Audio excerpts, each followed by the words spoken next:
আজকে আমাদের সঙ্গে আছে বাপ্পা দত্ত অ্যান্ড ফুলকমা.com এবং বাপ্পা দত্তর পুরো টিম আমাদের সঙ্গে আছে। তোমরা এই যে একটা সিনেমা বানিয়েছো এবং পুরো খাওয়া দাওয়াতে ইনভেস্ট করে নিয়েছো এখন অবধি নিজেদের মন, কেমন লাগছে এই প্রমোশনটা? সাংবাদিকতার মান বাংলা সিনেমার থেকেও পড়ে গেছে আমি যা দেখছি। আমার নাম টনি ঘোষাল, আমি একজন ফিল্ম মেকার। আমাকে এরকম করে পাবলিকলি অপমান করা হতে পারে? টনিয়ান স্যুপ কি? না না, টনি, আমি একজন ফিল্ম মেকার। আচ্ছা, আমি এই মুহূর্তে আমাকে দরকার বাংলা সিনেমায়, মানে ভারতীয় সিনেমায় আমার মতন একজন যুগান্তকারী পরিচালককে দরকার। কি রে বল, তুমি বাংলা সিনেমার পাশে দাঁড়াচ্ছ না বাংলা সিনেমা তোমার পাশে দাঁড়াচ্ছে? আমি ভারতীয় সিনেমার পাশে দাঁড়াতে চাই। তুমি নিজে একজন, গোটা ভারতবর্ষ আমি দেখতে পাচ্ছি। বাদ বাকি দুজন কিছু বলবে? তোমাদের দুজন যে কিছু করেছো, আপাতত দেখে মনে হচ্ছে তোমরা ফুড ব্লগিং এ ব্যস্ত। আসল নামগুলো আগে একটু বলে দিই। ওর নাম রাপ্পা রায়। আমি আমার চরিত্রের নাম চিলি, আর এর নাম তো টনি ঘোষাল অলরেডি 10 বার বলে দিয়েছে, সুতরাং আলাদা করে আর বলতে রাখে না। আমরা একটি ছবি বানিয়েছি, রাপ্পা রায় অ্যান্ড ফুলস্টপ.com, কমা নয়। আচ্ছা, ফুলস্টপ মানে স্টপ। আচ্ছা, এই যে রাপ্পাকে আমি জিজ্ঞেস করবো, দেখো মানুষ নিজের কাঁধে দায়িত্ব নেয়, যে তুমি কিন্তু নিজের নামের ওপর দায়িত্ব নিয়ে নিয়েছো। নামটার কতখানি ভার বেড়ে গেল? রাপ্পার নর্পণের রাপ্পার ভার অলরেডি সুযোগ বন্দ্যোপাধ্যায় আনন্দমেলায় তৈরি করে দিয়েছেন। আমার দুর্ভাগ্য, আমি আনন্দমেলা পড়ার বয়সে আনন্দলোক পড়েছি, তাই খুব একটা জানতে পারিনি। তো এখন জানছি, পড়ছি এবং দেখছি তার কত ফ্যান আছে, তো দায়িত্বটা আমার উপর বেড়ে গেছে। রাপ্পার উপর তো ঠিক আছে, রাপ্পা চালিয়ে নেবে। আচ্ছা, রাপ্পার সঙ্গে অন্য যারা আছে তাদের কথা বলি। তোমার নাম কি বললে যেন? মাঞ্চুরিয়ান? হ্যাঁ, চিলি মাঞ্চুরিয়ান আমার। এবং আমার চরিত্রটা সেরকমই, খুবই বলতে গেলে একটু খারাপের দিকেই আর কি। তো রাপ্পা রায় ভালো হয়ে যাচ্ছে সেটা, বাহ, এগুলো বলে দিবি তুই লোককে? স্পয়লার অ্যালার্ট, সিনেমা করিনি, এগুলো বুঝি না, স্পয়লারগুলো সব দিয়ে দিচ্ছে। যাই হোক, তো হ্যাঁ, আমার চরিত্রটা একটু খারাপের দিকেই এবং ভালোর পাশে বসে। এবং রাপ্পা এবং রাপ্পার বিশিষ্ট বন্ধু, দুজনের মাঝখানে আমি বন্ধুচ্ছেদ ঘটিয়ে বসে আছি। তবে ওদের যে কেমিস্ট্রিটা আর কি প্রথম থেকেই ছবিটাতে, রাপ্পার যে অ্যাকচুয়াল কমিক্সের ফ্লেভারটা, সেটা আমরা সেখান থেকে পাই। বল না, এই যে ওকে নাকি তোমরা কেউ খেতে দাওনি বেচারা? আমি ডায়েটে আছি।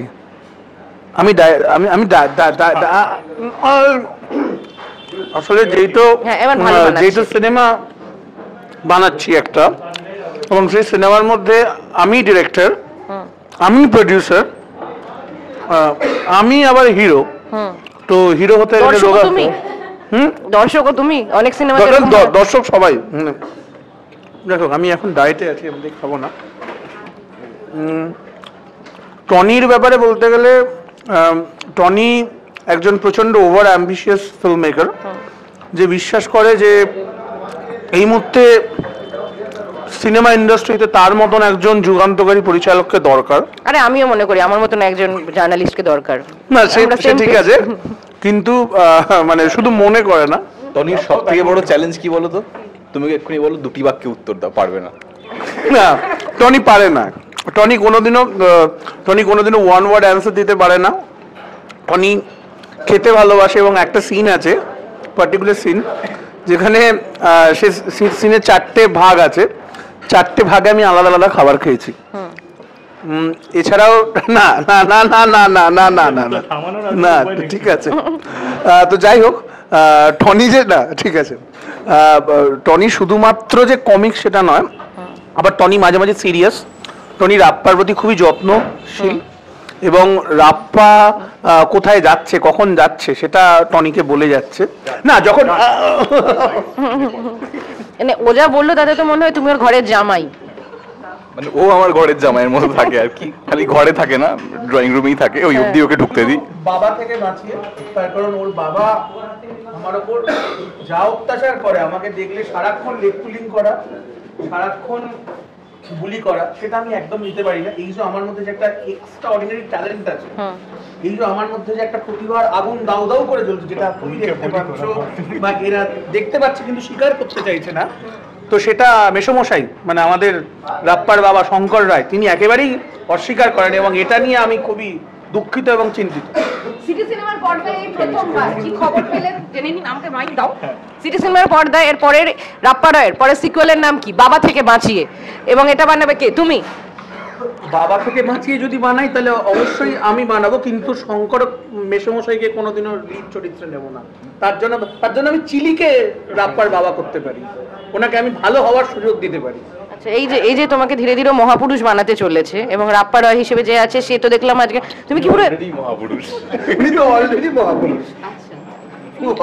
রাপ্পার বাবা, রাপ্পার বাবা হিসেবে খুব একটা আমি মানে আগ্রহী নই, তবে হ্যাঁ মানে বুঝতেই পারছো যে আমরা খুবই আনন্দ করে আর কি ছবিটি বানিয়েছি, মানে অন ক্যামেরা অফ ক্যামেরা সবটাই।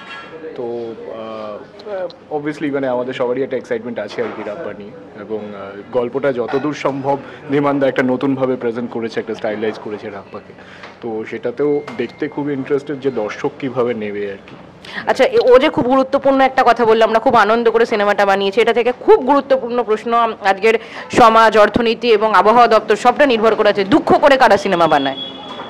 বাংলা সিনেমা অ্যাকচুয়ালি দুঃখ করেই হয়, খুব চাপ নিয়ে হয়, কম দিনে একটা বিশাল ঝড়ঝাপটা সামলে 16 ঘন্টা 18 ঘন্টা শুটিং করে 4-6 ঘন্টা ঘুমিয়ে কষ্ট করেই হয়, কিন্তু এইখানে আমরা ওই কষ্টটা করিনি। তার জন্য ধীমান বর্মনকে না, প্রডিউসার আমাদের খুব হেল্প করেছেন। আমরা 54 দিন শুট করেছি, 54 ডেজ, 54 দিন শুট করেছি, যেখানে এখন আমরা যে কোনো ছবি শুট করতে গেলে 21 দিন পেরিয়ে গেলে সেখানে প্রযোজকের প্রায় বুকের ভেতর দুরু দুরু দুরু দুরু করা শুরু হয়ে যায়। সেখানে আমাদের পরিচালক এবং প্রযোজক ধীমান বর্মন আমাদেরকে যথেষ্ট সময় দিয়েছেন, আমাদের ওপর কি বলবো মানে উনি বিশ্বাস রেখেছেন, ভরসা রেখেছেন। আমি যেটা বললাম ওটাইও 10 শব্দে একটু বিস্তৃত করে বলছি। হ্যাঁ মানে ও একটু ছোট মানে সংক্ষিপ্তে বলে, আমি একটু বিশ্লেষণ দিই। তুমি বলে যাও তোমার 10 মার্কসের কোশ্চেন না 2 মার্কসের, সেই অনুযায়ী আমরা ডিস্ট্রিবিউট করি। আচ্ছা, আমরা টিকাতে আছি, 4 নম্বরে মোটামুটি আছি, টিকা লেখায় আছি। কিন্তু এরই মধ্যে সবথেকে গুরুত্বপূর্ণ প্রশ্ন আমি দেখছি, তোমরা নাকি গোটা শুটিংটাই কিছু খাওনি বলে এখানে খাওয়া দাওয়া করছো। আমার কথা জানি না, তবে ও নিশ্চয়ই খায়নি। এটা এটা এটা এটা টোটালি টনির একটা কৃতিত্ব, যেখানে ও থাকে, দেবাশিস আর কি, যেখানে ও থাকে সেখানে ও খাবার নিয়ে খুবই বিচলিত। একটা দিন এমন হয়েছিল যেদিনকে আমাদের রাত্রিবেলা শুটিং ছিল, আমরা সবাই এসেছিলাম ডিনারের পরে শুটিং এর জন্য। ওর এসে প্রথম কোয়েশ্চেনটা ছিল ডিনার আসবে না, তাহলে কি করব, মানে সে হন্যে হয়ে ঘুরে বেড়াচ্ছে যে খাবার নেই, শুট করব কি করে, এরকম একটা ব্যাপারে। ওর জন্য আলাদা করে খাবার এনে ওকে দেওয়া হয়েছে, নে বাবা খা। ওকে নাকি শুধু শান্তি চায় না, তার সঙ্গে পিস পোলাও চায়, মানে ওকে যদি পিস দেওয়া হয় বলে পিস পোলাও চাই আমার। হ্যাঁ মানে সেটা তো দরকার, কিছু করার নেই। যদি একটুখানি মাটন রেজালা হয়ে যেত সেটাও ভালো লাগতো আর কি। যদি খাবারে যদি ঢোকা হয় তাহলে টনি ঘোষাল এত বেশি খেতে শুরু করবে, তাহলে প্রোডাকশন বাজেট অধিকাংশই মানে খাবারে চলে যাবে আর কি। আমার কিরকম একটা মনে হচ্ছে টনি ঘোষালের জার্নিটা না ফুড ব্লগিং এ আটকে যাবে। না সেটা না, তবে খাবার নিয়ে যদি কোনো ডকুমেন্টারি করতে চায়, হ্যাঁ মানে এগুলো কিন্তু আমার জন্য আসছে না, ঠিক আছে? এরাও খাও ভাই, তোমাদের দেখতে বোঝা যায় না। হ্যাঁ মানে অ্যাকচুয়ালি সায়েন্স কিন্তু এটাই বলে যে কম খায় সে মোটা হয়, আর যে বেশি খায় তারা রোগা হয়। আমি এটা ছোট থেকে দেখে আসছি। আপনারা দেখতে পেলেন একজন অভিনেতার মধ্যে কতখানি বিজ্ঞান সচেতনতা থাকে। আরো একবার তুমি বলো ওর এই বিজ্ঞান সত্যটা। সায়েন্স বলেছে যখন আমার কিছু করার নেই। টনি ঘোষালের সায়েন্স, কিন্তু টনি ঘোষালের সায়েন্স কোড অ্যান্ড কোড বলে দিই, সায়েন্স যখন বলেছে আমার কিছু বলার নেই। বাট হ্যাঁ মানে একটু আগে তুমি জিজ্ঞেস করছিলে যে রিল আর রিয়েলের মধ্যে কি, এই একটা জায়গাতে একটা অদ্ভুত মেলবন্ধন আছে। রিল এবং রিয়েল দুখানাতেই টনি খায়। আমি ওকে মানে যেমন ক্যামেরার সামনে খেতে দেখেছি, এখন তো দেখতেই পাচ্ছ কি করছে। তো এটা ওর মোটামুটি একটা ইয়ে। বাট হ্যাঁ আবারও বলছি, যেটা তুমি প্রশ্নটা করলে যে কারা দুঃখ করে সিনেমা বানায় না, প্রচুর ধরো মানে চিন্তা থাকে, অনেক কিছু থাকে, সেইগুলো কাটাতে গেলে তো আমরা নিজেদের মধ্যে একটা কেমিস্ট্রি তৈরি হয়ে যায় কাজটা করতে গেলে। তো সেটা আমরা খুব এনজয় করেছি সেই সময়টাতে। আচ্ছা, কিন্তু অর্পণ নাকি এত কম কথা বলে, ওকে একবার ভূতের রাজা বর চেয়েছিল, বলেছিল আগে স্ক্রিপ্ট দিন, স্ক্রিপ্টের বাইরে কথা বলবো না। টনি ঠিক তার উল্টো, খুব বড় অর্পণ কথা বলে ক্ষেত্র বিশেষে। আচ্ছা, কিরকম ক্ষেত্র তোমার চাই? ক্ষেত্র, কুরুক্ষেত্র, ক্ষেত্রফল? এই যে একজন পাশে যিনি বসে আছেন তার সাথে আমার অনেক গল্প আড্ডা হয়েছে, আরও কয়েকজন আমাদের টিমের আছেন, আমি মোটামুটি কথা বলি, একটু সময় নিই, বুঝে নিই পাশের মানুষটাকে, তারপর যথেষ্ট কথা বলি। এই যে বাফার টাইমটা নাও কথা বলার জন্য, নেট স্পিড কত লাগে? যদি কানেকশন ভালো হয় তাহলে তো খুব টাইম লাগে না, এবার কানেকশনটা একটু গন্ডগোল হলে তখন একটু টাইম লেগে যায়। শুনলাম তুমি নাকি তোমার পাড়ার কাউন্সিলরকে বলেছো আর কিচ্ছু চাই না, 4টে নেটওয়ার্ক মানে বসিয়ে দিন, মানে টাওয়ার বসিয়ে দিন। কাউন্সিলরকে আমি কিচ্ছু বলি না, আমি সব পার্টিকে সমর্থন করি, তো কাউন্সিলরের সাথে আলাদা কোনো আমি সম্পর্ক নেই। ভোট দাও বলে তো সব পার্টিকে সমর্থন করি। বুঝতেই পারছেন আমরা প্রচন্ড সিরিয়াস আলোচনার মধ্যে আছি এবং আমরা আজকে কেউ ঠিক করেছি হাসবো না, আমরা রামগুরুরের ছানা হওয়ার জন্যই আজকে প্র্যাকটিসটা করেছি এবং ঠিক সেই কারণের জন্যই তোমরা সিনেমাটাকে নিয়ে মানে যা যা করেছো, মানে সেই জন্যই তো আজকের এই আড্ডা। সেটা নিয়ে যদি একটু বলো, তোমাদের কার সঙ্গে কি সম্পর্ক, দুঃসম্পর্ক, মান অভিমান, প্রেম ভালোবাসা? প্রেম ভালোবাসাটা এইটা নেই। ল্যাপেল হারিয়ে দিয়েছে আমাদের টন। না একটা প্রেম আছে আমার সাথে রাপ্পার। Any comment? না। ওকে, অস্বীকার করলি। গল্পতে আসি। এখানে মানে আমাদের, আমি একটু ছোট্ট করে বিষয়টা বলে নিচ্ছি। রাপার অ্যান্ড fullstop.com, তার মধ্যে fullstop.com ইজ অ্যান অর্গানাইজেশন যারা খুব অর্গানাইজড ক্রাইম করে, মানে আগে থেকে পয়সা নিয়ে ক্রাইমটা করা, এবং সেখানে অবভিয়াসলি এই অর্গানাইজেশনের হেড হলো রনিদা, আর তার আন্ডারে বেশ কিছু হেঞ্চম্যান গোছের লোকজন আছে, তার মধ্যে সৌরভ, তারা কি ইন্টার্ন? তারা কি ইন্টার্ন না, এরা হচ্ছে বেসিক্যালি অপারেটর্স এবং প্রত্যেকের আলাদা আলাদা ডিউটি আছে আর কি। তো তার মধ্যে আমাদের সৌরভ আছে, প্রান্তিক আছে, দেবাশিস আছে, দেবাশিস মণ্ডল, এবং আমি আছি, এবং টিকটক, চিলি, মোমো, চারজনের নাম। তো এইভাবে তারা অপারেটটা করে থাকে। রাপ্পা অবভিয়াসলি সাংবাদিক এবং সে চায় এই কেসটাকে ক্র্যাক করতে। তুমি হাসছো কারণ তুমিও তাই।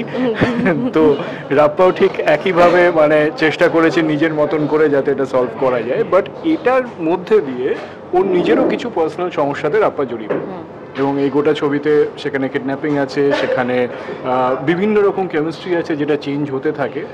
আর চিলি আর রাপ্পার মধ্যে একটা অদ্ভুত রকমের একটা বন্ডিং তৈরি হয়। একটা প্রচন্ড পজিটিভ মানুষ এবং একটা প্রচন্ড নেগেটিভ মানুষ নিজেদের স্বার্থে যখন একসাথে আসে তখন বোধহয় এরকম একটা বন্ডিং তৈরি হতে পারে। সেটা সিনেমার সুবিধার্থেই করা, এবং সেটা আমি এখন রিভিল করতে পারবো না, অবভিয়াসলি সেটা ছবিতে গিয়ে দেখতে হবে।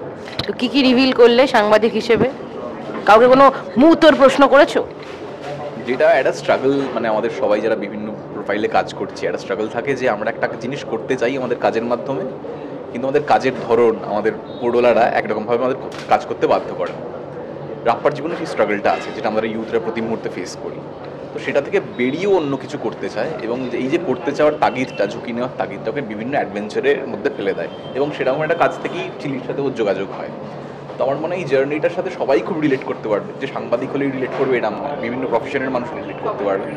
এবং আরেকটা যেটা মজার ব্যাপার এই সিনেমাটার মধ্যে আছে, যেহেতু এটা কমিক্স থেকে ডেভেলপ হয়েছে, ইনট্যাক্ট ওই ডায়লগগুলো আছে, এবং 3টে গান আছে, 3টে গান, এবং বিজিএম হিসেবে একটা গান আছে আমি যতদূর দেখেছি এখন পর্যন্ত। তো গানগুলো খুব সুন্দর হয়েছে, মিউজিকটা সিনেমাটা ক্যারি করে নিয়ে তো অনেকটা হেল্প করে, কারণ 2.5 ঘন্টার সিনেমা, যেটা একটা ছোট্ট কমিক্স থেকে তৈরি হয়েছে। তার মানে সব মিলিয়ে একটা ভালো প্যাকেজ আছে এবং অনেক ভালো ভালো অভিনেতারা আছে, তো হোপফুলি মানুষের ভালো লাগবে। আমার ক্ষেত্রে যেটা, হ্যাঁ, টনিকে ছাড়া বলার ভাগ একটাই যে আমি এখানে আমার প্রচুর প্রিয় অভিনেতাদের সাথে স্ক্রিন শেয়ার করার সুযোগ পেয়েছি। তার মধ্যে একটা রজতব দত্ত সঙ্গে, শান্তিলাল বাবুর সঙ্গে, অর্পণদার সঙ্গে, সব্যসাচীদার সঙ্গে হয়ে ওঠেনি, তার কারণ আমাদের কোনো সিন ছিল না।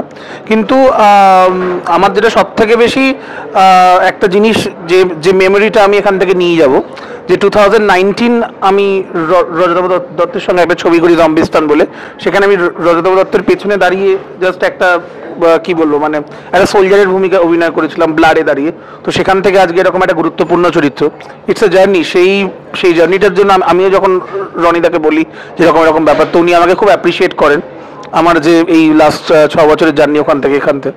আর একটা কথা বলার জন্য, যে বলার বিষয়, যে টনি যে ক্যারেক্টারটা, যেটা নিয়ে এত কিছু বলা হচ্ছে, যে আমি যখন রাপ্পা পড়েছিলাম, মানে এই ফিল্মটা করার আগে, এবং যখন শুনেও ছিলাম, মানে অনেক দিন আগে শুনেছিলাম, আমার কাছে মনে হয়েছিল যে টনি হচ্ছে রাপ্পা আর টনির সম্পর্কটা ঠিক ততটাই গুরুত্বপূর্ণ বা ততটা ভ্যালিড, ঠিক যেরকম ফেলুদার কাছে তোপসে, ব্যোমকেশের কাছে অজিত এবং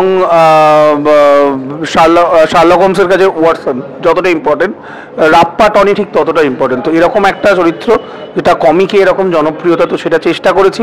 আমি দুটো মানুষকে ধন্যবাদ জানাবো আমার এই ছবিটা করতে গিয়ে, যে মানুষগুলো আমাকে অত্যন্ত সাহায্য করে টনিকে বোঝার জন্য, সেটা হচ্ছে সুযোগ বন্দ্যোপাধ্যায় নিজে, যিনি নিজেই চরিত্রগুলোকে সৃষ্টি করেছেন, কমিক আর্টিস্ট যার লেখা রাপ্পা রায়। উনি, ধীমান বর্মন তো অবশ্যই, যিনি না থাকলে আমি টনি হতে পারতাম না কোনোদিনও, তার কারণ উনি দীর্ঘদিন ধরে আমাকে বারবার করে বুঝিয়েছেন। একটা ওনার যেটা সব থেকে ভালো দিক সেটা হচ্ছে উনি কোনোদিনও মানে একটা টেক যদি সেটা ওকেও হয়ে যায়, তারপরে ওনার কোনোদিনও সেটাতে ভালো লাগে না, উনি আবার যেতে চান, তার কারণ উনি পারফেকশনে বিশ্বাস করেন।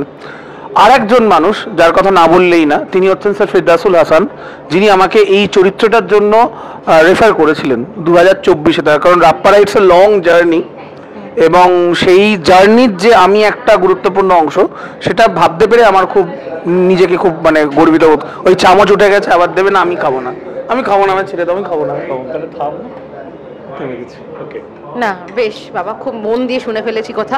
তো এই শোনাটা আমার তো হলো, কিন্তু আপনারা যা শুনলেন তারপরে কি ডিসাইড করলেন সেটা অবশ্যই জানাবেন, এবং রাপ্পা রায় হলে গিয়ে অবশ্যই দেখতে হবে। তার জন্য যদি তোমরা একটু রিকোয়েস্ট করে দাও। রিকোয়েস্ট মানে আবদার করছি লোকের কাছে যে প্লিজ যান, হলে যান, সিনেমাটা দেখুন। আমরা ভালোবেসেই সিনেমাটি বানিয়েছি। কমিক্স থেকে, বাংলা কমিক্স থেকে সিনেমা হচ্ছে, সচরাচর দেখা যায় না, খুব রিয়ার একটা ঘটনা। অনেক ভালো ভালো অভিনেতা আছে, তো আশা করি আপনাদের সময়টা নষ্ট হবে না। 5 তারিখ রিলিজ করছে rapparayfullstop.com, প্লিজ হলে যাবেন এবং দেখবেন, সাপোর্ট করবেন আমাদের। 5 তারিখ রিলিজ করছে রাপ্পা রায় ও fullstop.com, হলে যান, সিনেমা দেখুন। টলিউডের latest update, gossip and entertainment পেতে সাবস্ক্রাইব করুন শুধুমাত্র সিটি সিনেমা, আর ফলো করুন সিটি সিনেমার Instagram, Facebook, Twitter and ShareChat page.